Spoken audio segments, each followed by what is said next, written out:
print disability, which makes reading, holding a book, or turning a page difficult or impossible. The content is copyrighted by the respective publishers. For more information, please visit us on the web at nfradioreading.org. Hello, this is Evelyn, and for the next hour, I'll be reading from the March 29th issue of the New York Times Magazine on the Niagara Frontier radio reading service. The Grand Canyon I Never Got to See. I thought I'd always have the chance to see the rare beauty of the secluded North Rim, but after a devastating wildfire, I returned to a park forever changed. By Kevin Fedarko. At the end of a long dead-end road in a remote part of northern Arizona, a structure anchored to the edge of a precipice has long been considered among the finest accommodations of its kind in America, the Notre Dame of the National Park Service. For those who knew and loved the Grand Canyon Lodge on the North Rim, it sometimes felt like a place that was almost too beautiful. Within that single site, so many visual delights were piled one atop another. The walls, hewed from the limestone that forms the canyon rim, enabling the structure to dovetail so perfectly with its setting. The tiny log cabins, many with their own front porches, clustered around the building where everyone stayed. The Adirondack chairs lining the verandas where you could sit with a drink and watch the sunset. But nothing quite matched the magic of the sunroom, a large open chamber featuring leather couches, wrought iron chandeliers hanging from exposed ponderosa beams, and 3 enormous picture windows. The middle window faced south, while those on either side were canted at an angle to form a crescent-shaped vault, much like the apse of a Byzantine church. Anyone standing in front of the windows was able to gaze into the abyss below, while simultaneously taking in everything within the arc of the horizon. Just beyond the tips of your toes, the precipices and terraces on the walls of the canyon plunged in a series of immense stair steps, down and down again for nearly 6,000 vertical feet. Out of those depths rose a line of peaks that formed a sunken range of mountains running the length of the canyon's interior. Beyond those summits, a second staircase of cliffs and ledges ascended the far side of the canyon, where a plateau stretched south for almost 100 miles to the base of another range of mountains, capped with snow for 5 months each year, that soared to almost 13,000 feet. The windows did more than simply frame a view. They projected the viewer into it, as if there were nothing between you and the thing itself. The only way to experience the canyon more directly would have been to strap on a wingsuit and fling yourself off the veranda to fly with the ravens. The North Rim is utterly cut off from the more famous South Rim on the opposite side of the canyon, where most of the roughly 5 million tourists who visit the park each year congregate. Although the gap between those two rims is less than 10 miles, the only way to travel between them by road involves a 212-mile drive, the final stretch of which is closed from December to May because winter storms can bury the Khabib Plateau, the dome-shaped uplift on which the lodge sat, beneath 8 feet of snow. The plateau is the loftiest section of Grand Canyon National Park, its rooftop and canopy. In June, when the surface temperatures of the rock deep inside the abyss can claw toward 170 degrees, hot enough to kill a rattlesnake caught in the open in a few minutes, the Khabib offers a cool reprieve. The forests shelter grouse and wild turkeys, as well as a multitude of mule deer, and the meadows are dotted with ponds in the spring and wildflowers during the summer. At the height of autumn, the leaves of the aspen trees drop to the ground like gold coins, and the timber resounds with the song of the hermit thrush, the sweetest bird in the West. Over the past 2 decades, I've devoted years of my life as a river guide and backpacker to exploring and writing about some of the deepest reaches of the canyon. But during that time, I've shortchanged the wonders of the North Rim country, primarily because it's almost a 4-hour drive from my home in Flagstaff. Then last June, I decided to mark the arrival of the longest day of the year by loading my camping gear into our Jeep and heading north. The plan was to follow the roads along the perimeter of the Khabib to a series of legendary overlooks that I'd heard about for years, but had never bothered to visit. Vantages offering glimpses into the canyon whose names, Point Imperial, Cape Royal, Point Sublime, conveyed a sense of their grandeur. Before reaching even the first of these destinations, however, I found myself pulled away from my itinerary and taking what I thought would be a brief detour to investigate a lesser-known highlight, a grove of aspens surrounding a steel watchtower where the writer Edward Abbey spent 4 summers in the 1960s and 70s working as a fire lookout. Before I knew it, I had squandered the entire afternoon amid the green radiance of those trees, which Abbey had christened the Crooked Wood. By the time I emerged, the day was almost over. So keen was I to get to my campsite before dark that I didn't bother driving the short distance to the lodge so that I could stand before the 3 windows to watch the sun dip below the horizon. Skipping that view may seem like an inexcusable oversight, but that's not how I perceived it at the time. The glory of the canyon, I reminded myself, and part of its many joys, resides in the faith you can place in a landscape so firmly affixed to our national heritage, as immutable as Plymouth Rock, the Statue of Liberty, or Mount Rushmore. There was no need to feel badly about leaving because I could come back whenever I wanted. The North Rim would always be there. 12 days after my return home, a bolt of lightning ignited a small fire in a patch of forest somewhere near the southern end of the plateau. Because the weather forecast suggested the winds would be light and because the midsummer rainstorms that sweep across this part of the Southwest would typically be arriving soon, park officials elected to put in containment lines and allow the blaze, named the Dragon Bravo Fire, to burn in a confined manner in the hope of eliminating some of the kebab's excess fuel, tens of thousands of acres of deadwood littering the forest floor. For about a week, the fire smoldered at low intensity, doing its work on a patch of roughly 120 acres. Then on the afternoon of July 11, 2025, as the winds strengthened while abruptly shifting direction, the flames breached their containment lines and moved toward the strip of land supporting the infrastructure for virtually all of the park's visitors and workers. As it turned out, a second blaze had already started about 35 miles to the north. The 2 fires prompted evacuation orders for the guests at the cabins and the campground, as well as all of the concession employees, while leaving behind a small crew of rangers and other park service personnel. As buses loaded with evacuees pulled onto the road, members of the skeleton crew started gathering their belongings and hosing down buildings. But by nightfall, they were being pelted with burning embers flying through the air in all directions as the flames leaped across the canopy of towering ponderosas. The roar of the fire was punctuated by a series of explosions as propane tanks and vehicles detonated, one after the next. By the morning of July 14th, the fire had reportedly expanded to 5,700 acres. It would consume more than 100 structures, including guest cabins, employees' homes, administrative buildings, and the water treatment facility. As July bled into August, the footprint of the fire widened with each passing day, 28,000 to 55,000 to 105,000 acres, while its containment progressively shrank from 26% to 13% to 4%. Wildland firefighters were pouring in from all over the country, meanwhile, to battle what would soon become the largest megafire in the U.S. that year.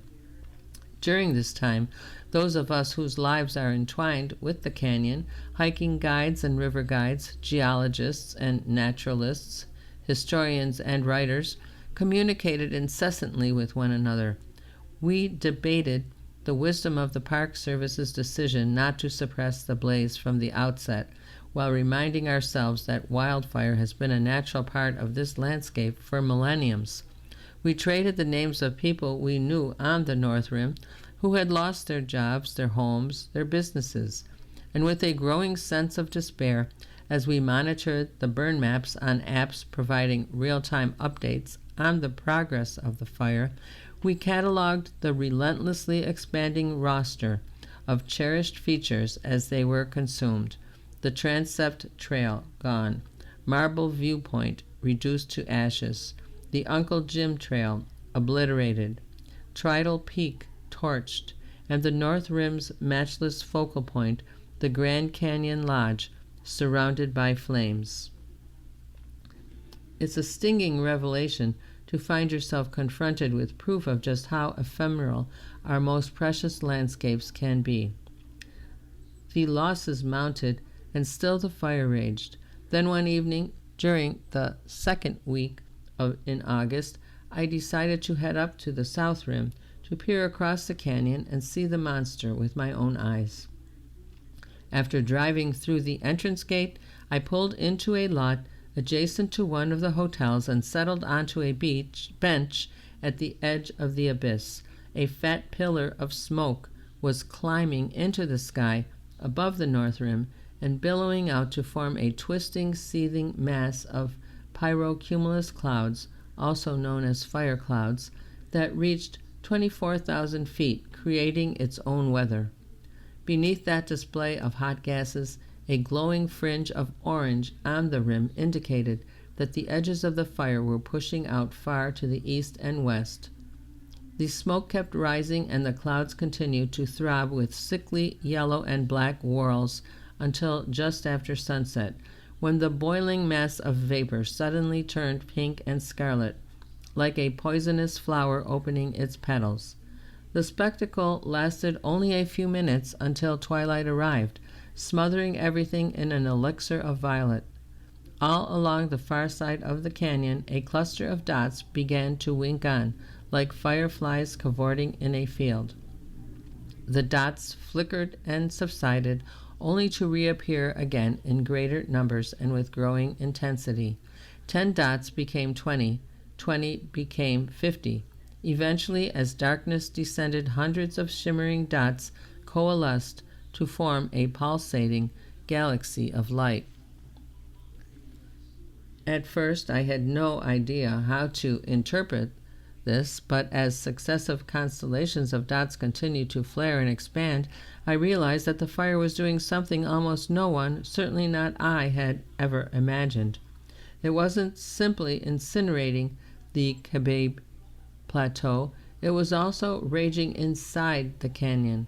With a sickening sensation, I understood that with each flash, I was watching yet another 100-foot-tall ponderosa, or 400-year-old fir, trees whose seeds had miraculously attached themselves to the steep slopes and the narrow terraces far beneath the rim explode into a tower of flame from base to crown. Darkness was laying bare what the light of day had concealed. It felt as if I were witnessing the annihilation of an entire ecosystem.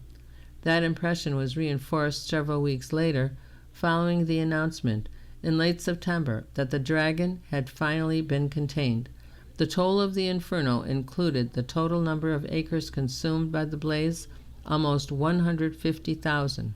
The number of firefighters it took to stop it, more than 1,300. The money expended on that effort, at least $135 million. And the number of animals, birds, and trees that had perished, incalculable. Yet somehow, none of these figures quite managed to convey a true sense of what had been lost. At least for me, a full appraisal would have to await the arrival of the bleakest and most revealing season of all. Although the North Rim country can seem appealingly remote during the summer, In winter, it is one of the loneliest places in the entire Southwest. The ponds are frozen, the meadows and forests are encased in snow, and the only people permitted to drive beyond the locked gates are a handful of park employees. Even the animals seem to have abandoned the place. The songbirds have flown south, the mule deer have migrated down into the warmer reaches of the canyon, and the mountain lions have followed them. Aside from the wind, which can be incessant, the only things moving are the ravens and the squirrels. You are listening to a reading of articles and features from the March 29th issue of the New York Times Magazine on the Niagara Frontier Radio Reading Service. In late December, when this part of the park is firmly closed to the public, word arrived that a photographer and I would be given permission to return to the kebab and enter some of the most intense burn zones in the company of a few park officials. We would be among the first journalists to walk the ground inside this area and take in the destruction. We began our trip on the first Sunday in January, and about 20 miles before reaching the park's gateway, we spotted signs of the fire's impact. Along the edge of a meadow on the side of the highway, the trunks of most of the ponderosas were black, and their needles had turned a scalded shade of orange, as if they had all been flash fried in the same instant. Some of these trees, however, were scarred only on one side, and the needles on their upper branches were still green. This demonstrated the effectiveness of several adaptive features: deep roots, high crowns, protective layers of extremely thick bark that can enable ponderosas to resist the low-intensity wildfires, often triggered by lightning, that have been part of this landscape for thousands of years. Experts refer to this as good fire because the benefits it imparts, clearing underbrush, renewing the soil with nutrients, providing browse for animals, are essential for the health of the ecosystem. Like any society, forests are subject to periods of heated convulsion that strip away the detritus of the past while laying the groundwork for the future.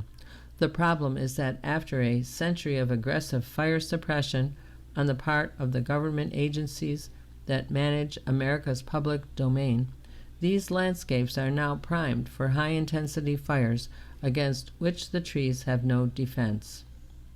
At the moment, the question uppermost in our minds was which type of burn had prevailed on the kebab, and part of the answer, we suspected, might be found along the path leading toward a structure that had once played an important role in helping to quash wildfires on the North Rim, the 75-foot-tall watchtower looming over the crooked wood where Abbey spent his days with a radio and a set of binoculars scanning the treetops for signs of smoke. Aspens have a reputation for being especially fire-resistant because of the amount of water in their tissues, which can exceed 100% of the weight of their dry sapwood. A fire that's hot enough to fully incinerate a stretch of ponderosa can often find it difficult to kill the aspens, which is why wildland firefighters are sometimes ordered to run for the aspens if things get out of control. When the heat becomes too intense, however, this defense can fail as the water in the trunk turns to steam and expands, causing the bark to peel back and blister. 20 yards up the trail, with snow crunching under our feet and our breath condensing in the frigid air, we found ourselves surrounded by aspens whose bark had blistered so violently it looked as if the trees had exploded. 6 months earlier, this road had been a verdant corridor. Now every trunk was a charred simulacrum of a living tree, acre upon acre of carbonized masts and broken spars. Maybe this is just a bad patch, I thought to myself. Perhaps it will get better up ahead. Although I suspected this might be a delusion, I kept repeating it for another 30 minutes until I looked up through the stricken branches and spotted the cab of the fire tower. The structure had been wrapped with a fire-retardant aluminum shield by the Park Service and had survived along with the trees surrounding its perimeter. But when we climbed the stairs to the highest landing, the full picture revealed itself. In every direction the aspens were dead. So too were the ponderosas and the firs that poked like blackened sentinels above the naked canopy.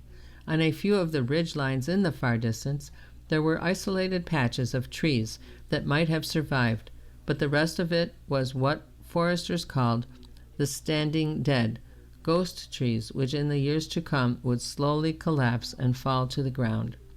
The crooked wood was gone, leaving a hollow ache in my chest, regarding all the other treasures of the North Rim that I failed to visit before the fire. Apparently, the pain of remembering a paradise lost can sometimes be surpassed by the even greater pain of never having taken the trouble to create memories of it in the first place. It's a stinging revelation to find yourself confronted with proof of just how ephemeral our most precious landscapes can be. We spent the next 3 days roaming the Kaibab from dawn to dusk, sometimes using chainsaws to cut through dead trees that had fallen across the road, until darkness forced us to return to our camp. As we hiked and drove and hiked some more, we often encountered something quite different from the burn pattern that we had noted in the Crooked Wood, where all the vegetation seemed to have been wiped out. Instead, we were greeted by patchworks in which trees that had perished and trees that had been only partially burned commingled with those that appeared completely untouched. This motif, known to experts as mosaic burning, repeated itself almost everywhere we went, including at several of the famous observation points along the rim that provide sweeping views into the abyss. Some, like Point Imperial, which offers vistas extending almost 100 miles to the north, had been all but surrounded by fire, which had obliterated many of the ponderosas that imbued these advantages with a sense of framing, scale, and color. Other overlooks, like Cape Royal, a narrow finger that thrusts out into the central part of the canyon and boasts a 270-degree view, were as intact and stunning as ever. And yet another story was inscribed along the cliffs and slopes below a number of those viewpoints, where the wind had sent burning embers rocketing into the canyon, igniting extensive pockets of agave, yucca, and various species of cactus. In some areas, the rock itself bore signs of incineration, elongated streaks where colonies of lichen that flourish on the exposed sandstone were cremated. But even within these areas, there were signs that all was not lost. At irregular intervals, amid the blackened earth at these warmer elevations, bright green leaves were sprouting from the scorched stumps of the silk tassel bushes. When spring arrives and the snow melts on the rim, a park employee told me it's entirely possible that there may be similar signs of regrowth as new aspen shoots emerge in the Crooked Wood. In the process of exploring those drainages, we sank to our calves, with each step as the loose soil gave way, releasing the odor of the fire. Hints of charred wood and wet ash blended with notes of cauterized resin from the dirt beneath our feet. It bore the traces of something very old and something very new, so that the sense of yesterday and tomorrow clung to our hair and our clothing, and traveled with us when it was time to return to the main road and make our way toward the lodge. Back on the morning of July 12th, when news began to circulate that the lodge had burned, one of the first things that many people thought of was the sun room, with its trio of windows facing the canyon. Had those magnificent portholes survived?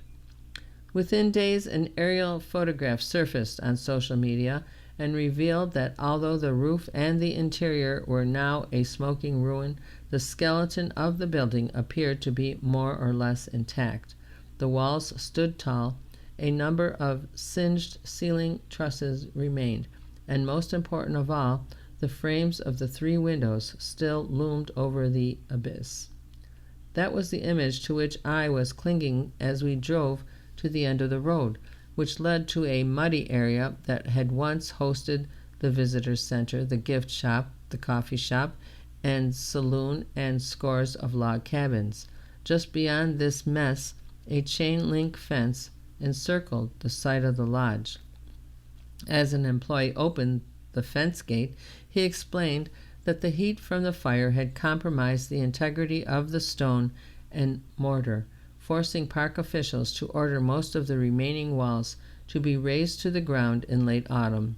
Virtually nothing was left of the structure, including almost all traces of the sunroom, whose floor had partially collapsed and fallen away to leave a gaping hole where tourists had once stood in front of the 3 windows. On the far side of that hole, however, the lodge's south-facing exterior wall was still intact up to where the bottoms of the windows had nested inside their frames. The top of that wall now formed a kind of parapet whose surface was covered with thousands of jagged pieces of glass. In that moment, more than anything else, I wanted to do what I should have done during my previous visit, the thing I'd ignorantly assured myself wasn't necessary because I was convinced the place itself would always be here. I wanted to know what it felt like to stand in front of the central window and peer into the canyon. So I made my way to the edge of the parapet, clambered on top of it, then got down on my hands and knees and started crawling.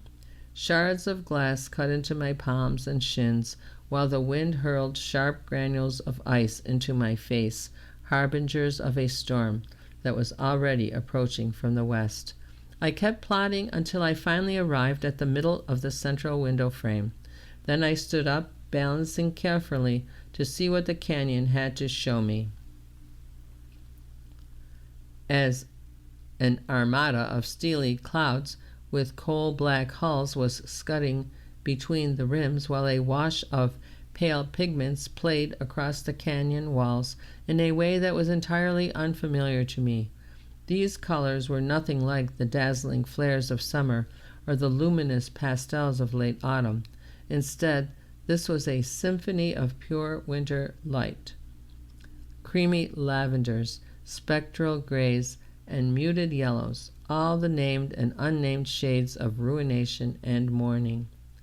Amid the gaps between the clouds, I caught glimpses of Deva, Brahma, and Zoroaster, summits that dominate the center of the canyon in front of the lodge.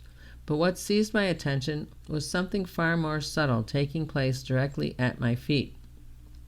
Just as the sun prepared to sink beyond the escarpments, its rays struck every piece of the fractured glass resting on top of the window frames, alighting all of them at once, as if they were shot with electricity.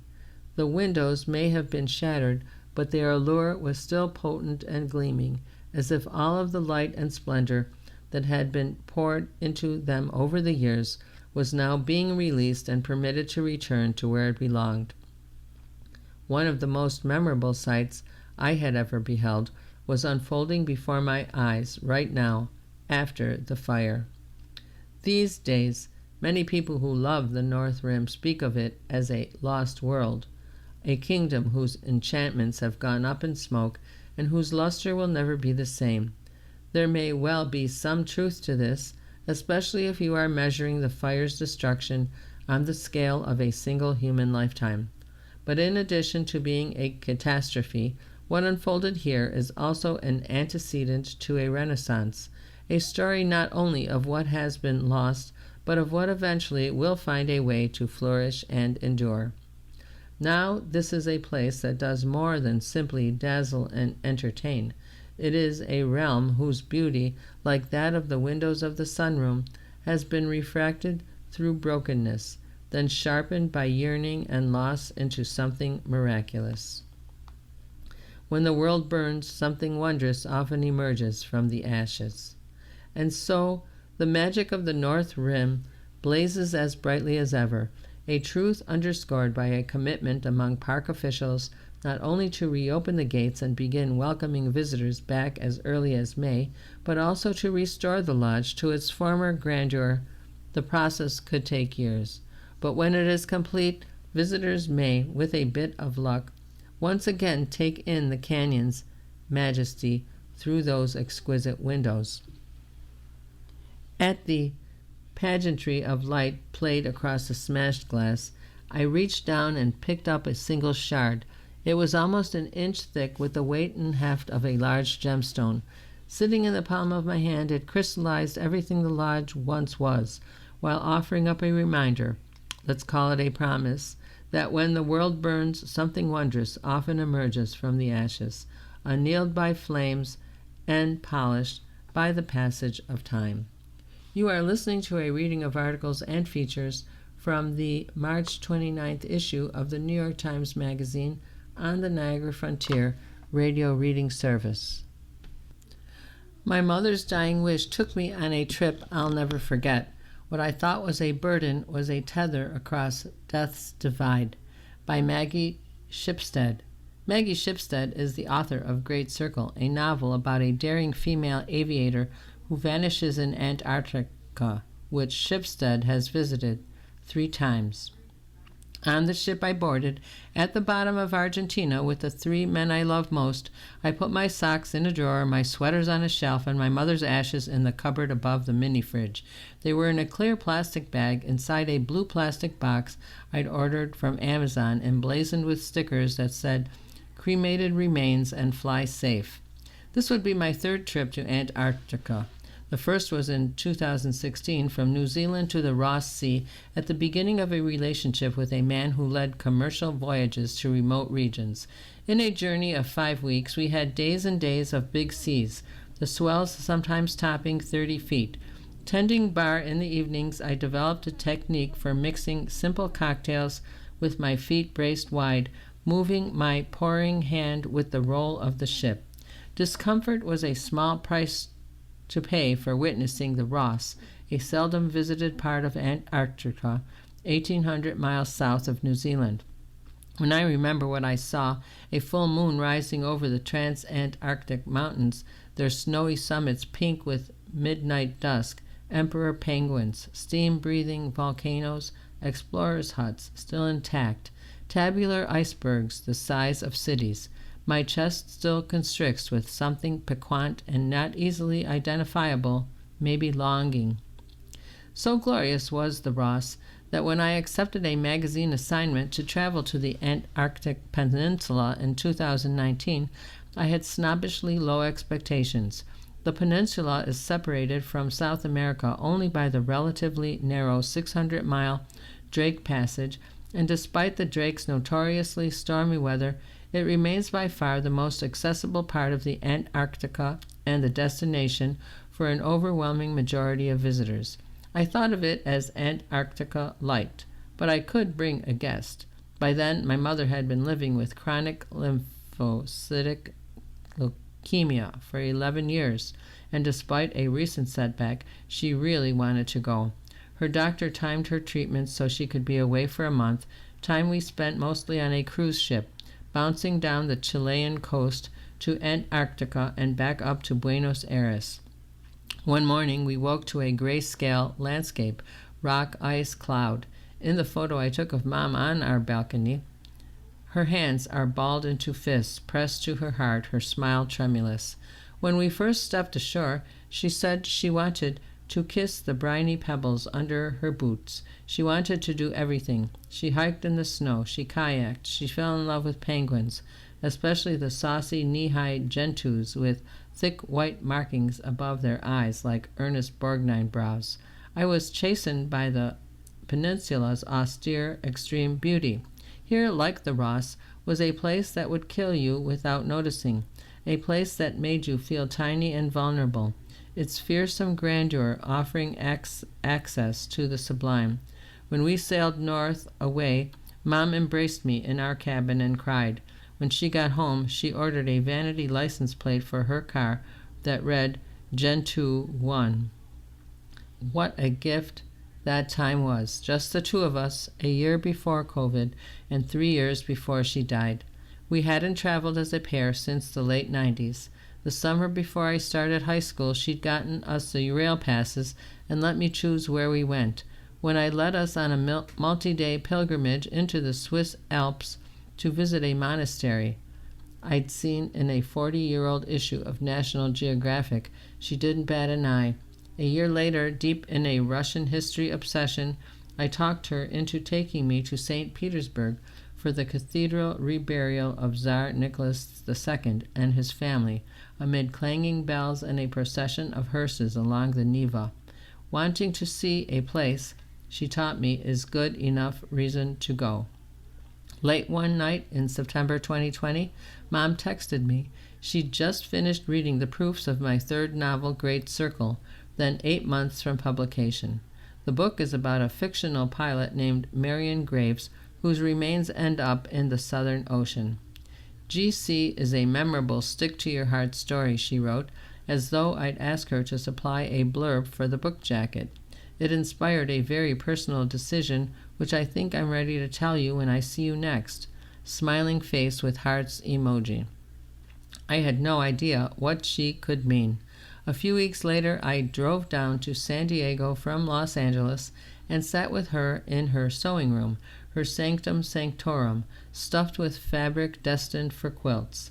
On the wall hung a framed photo of the two of us on an icy beach, Gentoos in the background. Mom's eyes shone and her voice broke as she told me that Great Circle had made her more comfortable with the idea of death. And so, she said, when I die, I want my ashes scattered off Antarctica with Marion's. What I wish I had done was ask Mom what being in that water would mean to her. Instead, my immediate unflattering gut reaction was that Antarctica was my thing. I had been fascinated with it since I was a kid. I had had a life-changing romance there. I had written Great Circle. I also knew such a dispersal wouldn't be simple. A dense mesh of rules and regulations governs Antarctica. Most fundamental is the Antarctic Treaty, which has been in effect since 1961, a miracle of international cooperation and foresight that declared the whole continent shall be used for peaceful purposes only, and be dedicated to nature and science. Much hashing out has ensued over the decades, and the body that oversees tourism, the International Association of Antarctic Tour Operators, has seen the complexity of its task skyrocket along with visitor numbers from around 6,400 when it was established in 1991 to 118,000 last year.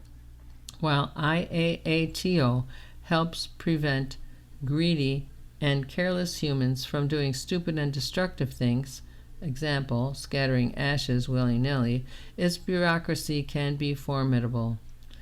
I wish I'd acknowledged that I found her idea beautiful. Instead, I went straight for the practicalities. It's illegal to scatter ashes on land, I said, but I think you could do it in the ocean. She waved her hands. Sure, fine, I'm not going to die tomorrow anyway. That was the last we ever spoke of it. She died 647 days later, on July 3rd, 2022, of a cerebral hemorrhage caused by complications of her leukemia. With 130 passengers, our ship, the Greg Mortimer, was smallish among its peers, dwarfed by the 3 other tourist vessels in port at Ushuaia, Argentina. I liked its unromantic name in the region of gorgeously evocative ones: Tierra del Fuego, Cape Horn, Deception Island, Greg. As we got underway through the glassy, smooth Beagle Channel, my husband Tim lay in our cabin doing a crossword puzzle on his iPad and waiting to get seasick. Ever since a long-ago bachelor party sport fishing debacle, he had been convinced that any contact with the ocean would render him violently and irreversibly ill. My father and my brother Matthew had the next cabin, through a communicating door we never opened. Amped and restless, I bustled off to explore. Matthew was on the top deck, and we stood together at the railing. All around were the brooding wild islands of Tierra del Fuego, Chile to starboard and Argentina to port. Magellanic penguins porpoised in and out of the sea like winged rugby balls. It was January, the height of southern hemisphere summer, but we were in down jackets. This is where Mom first saw penguins, I told Matthew. I had this urge throughout the trip to play tour guide, beckoning the others into my memories of Mom in this place, wishing they could have witnessed the deep pleasure she'd taken in it. Soon after Mom's death, I'd brought up the whole Antarctica ashes thing with Dad and Matthew, hoping maybe she had also mentioned it to them. She had not, and they reacted with politely tempered incredulity, as though I'd announced she'd been speaking to me through the vacuum cleaner. Later, musing, my father said, "We'll have to think about where to scatter Mom's ashes." I was immediately annoyed. Hadn't he been listening? Did he not believe me? For that matter, why had Mom left me with the "I know this sounds crazy, but" task of conveying her wishes? I repeated sharply what I'd said about Antarctica, adding, "Remember?" Not until much later would I understand how easily my anger could feed off my grief.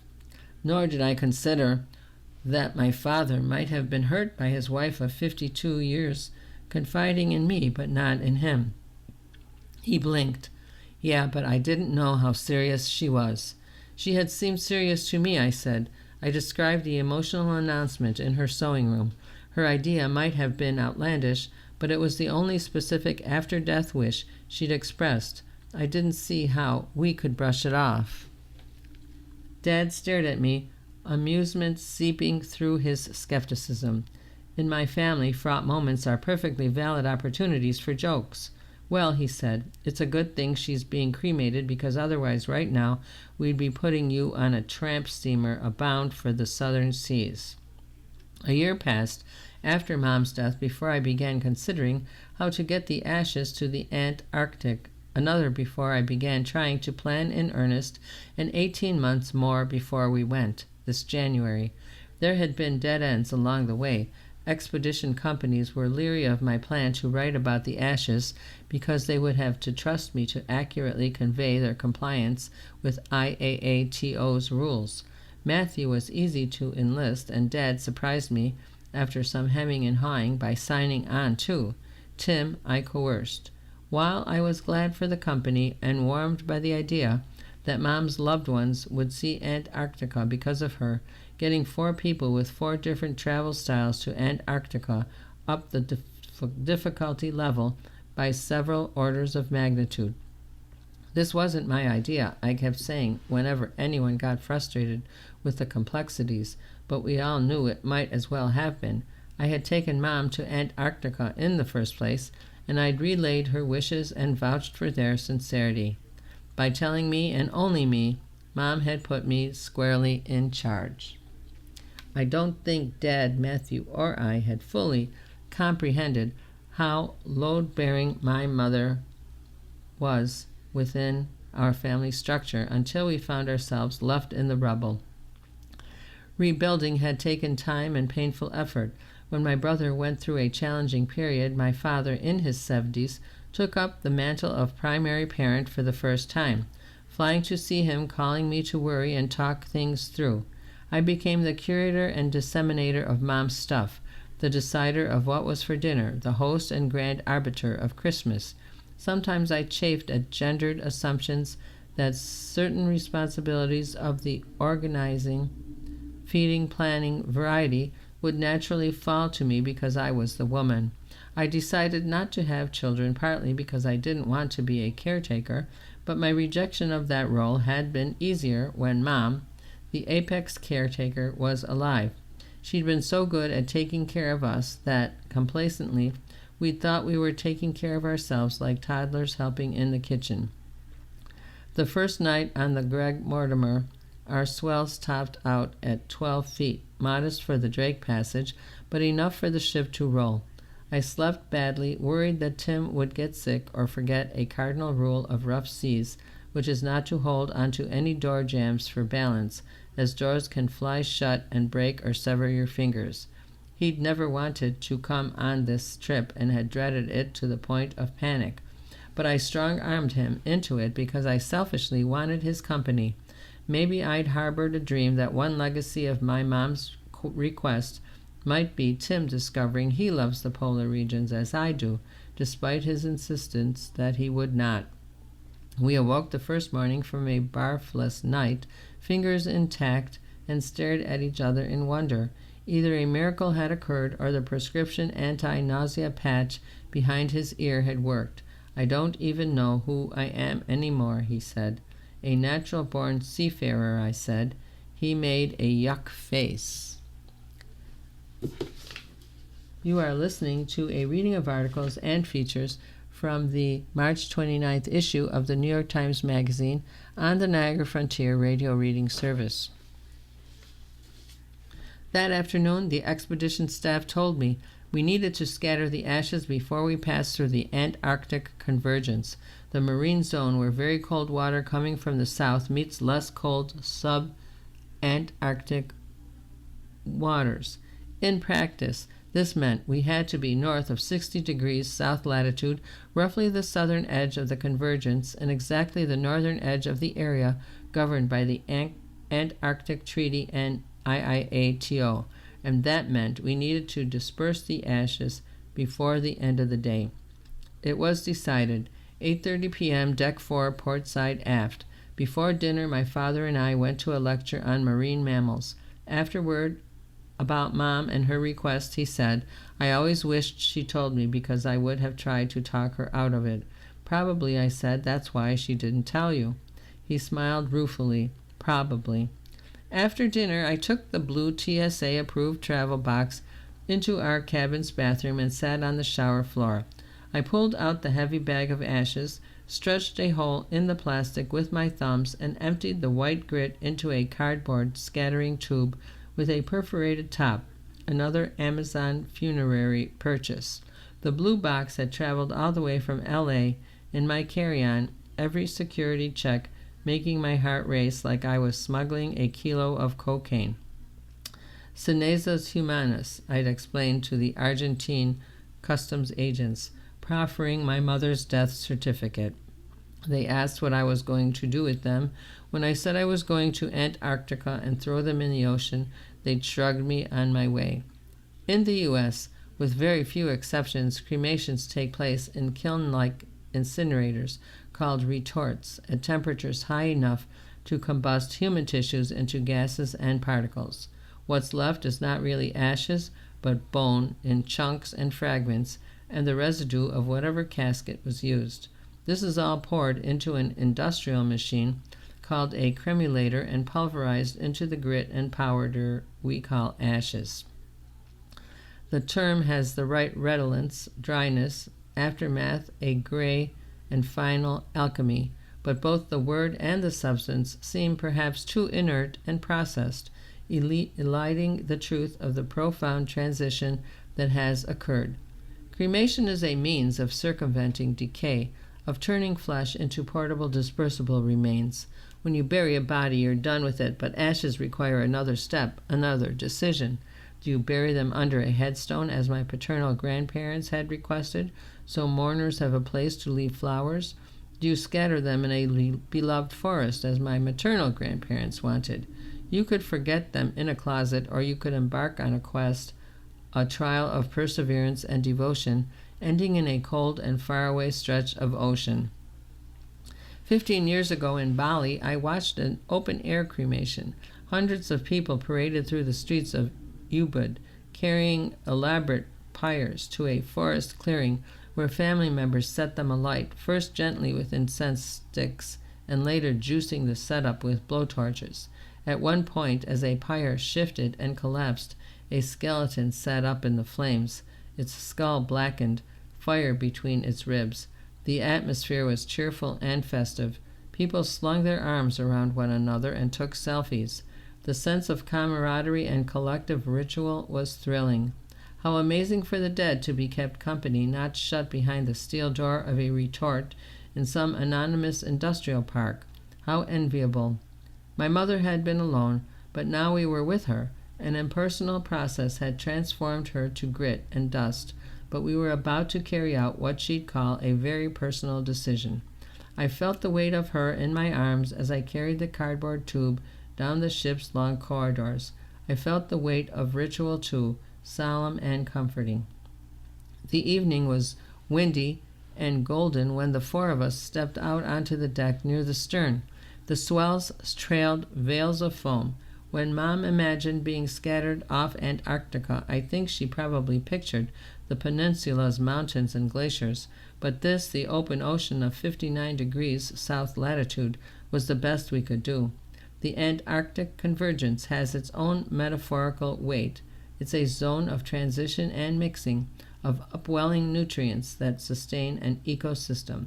Through these waters, the Antarctic circumpolar current circles eastward, more powerful than any other ocean current, stirring together the southern waters of the Atlantic, Pacific, and Indian Oceans.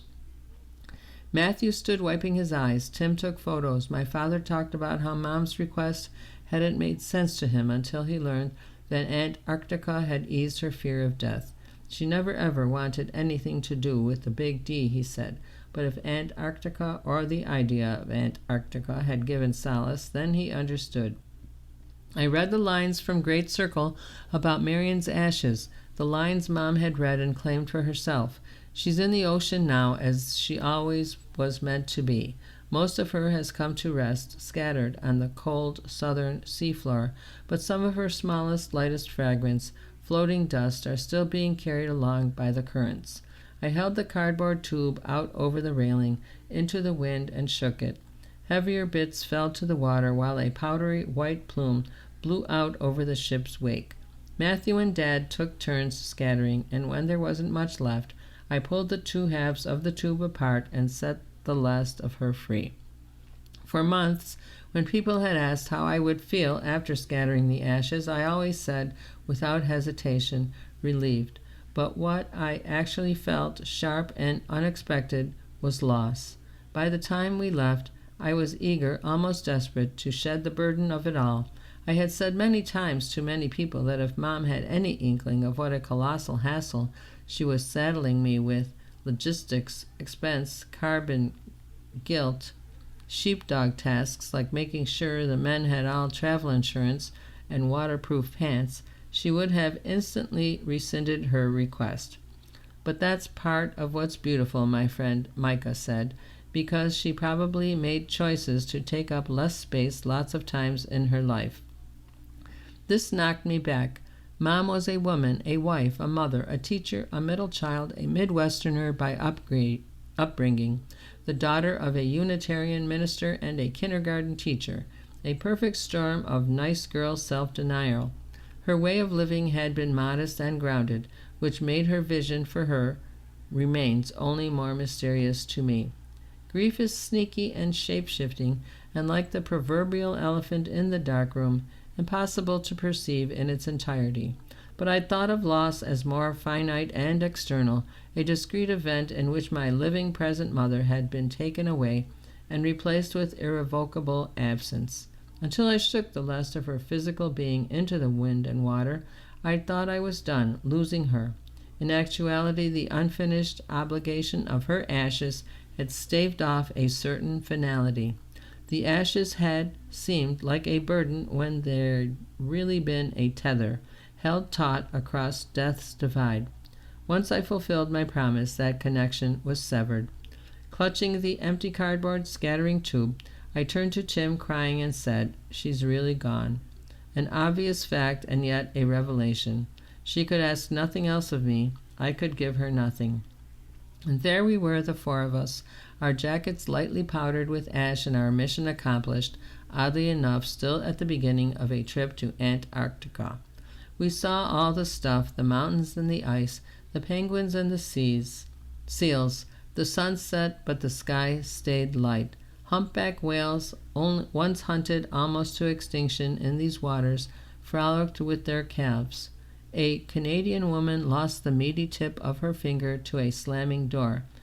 Matthew and I did the polar plunge, jumping off the back of the ship into water so cold it felt like fire. The four of us mostly kept to ourselves, partly because we're not minglers and partly because explaining our reason for the trip proved to be a whole thing. My father haunted the decks, taking a million scenic photos with his iPhone 5. Tim gradually became famous among the staff members as word spread that he writes for The Simpsons, though we sensed bewilderment as well that a person responsible for so much humor and fun could be so unenthusiastic about being in Antarctica. "It's insane to come all the way down here and not go outside," I told him one morning when he chose to skip a wildlife spotting outing on Zodiacs, the rugged outboard-powered rafts used to get passengers off the ship. "I've been outside," he protested. "If it means a lot to you, I'll go, but it's not my thing."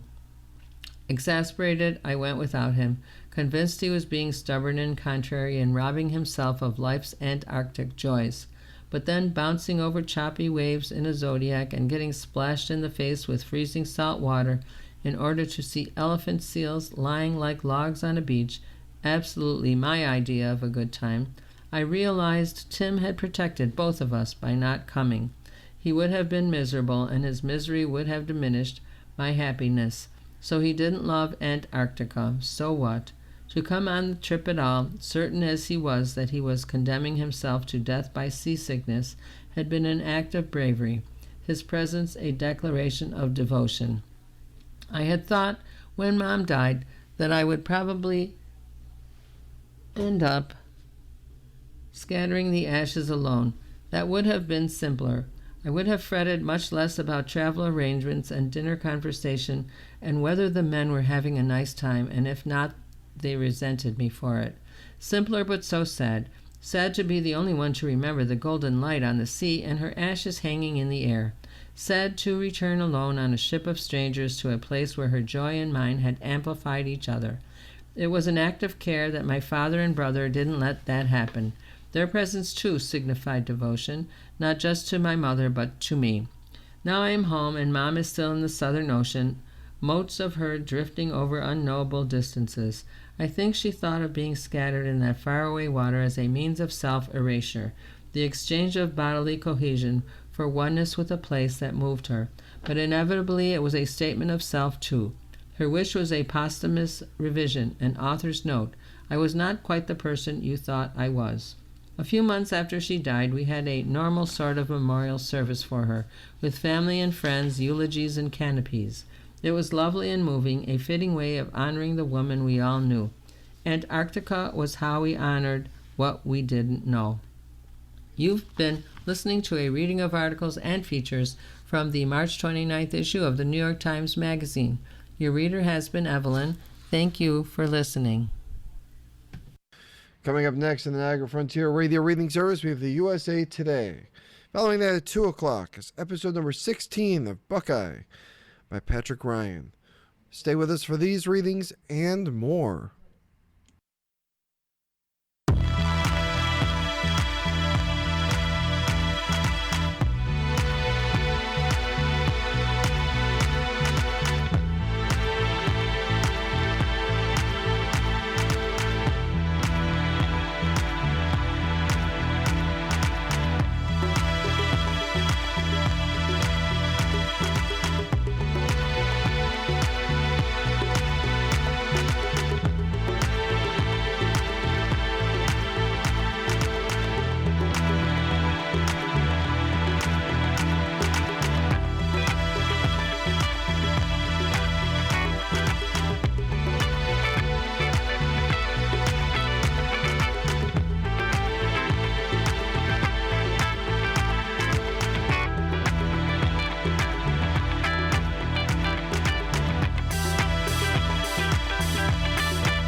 following program is intended for listeners who are blind, have low vision,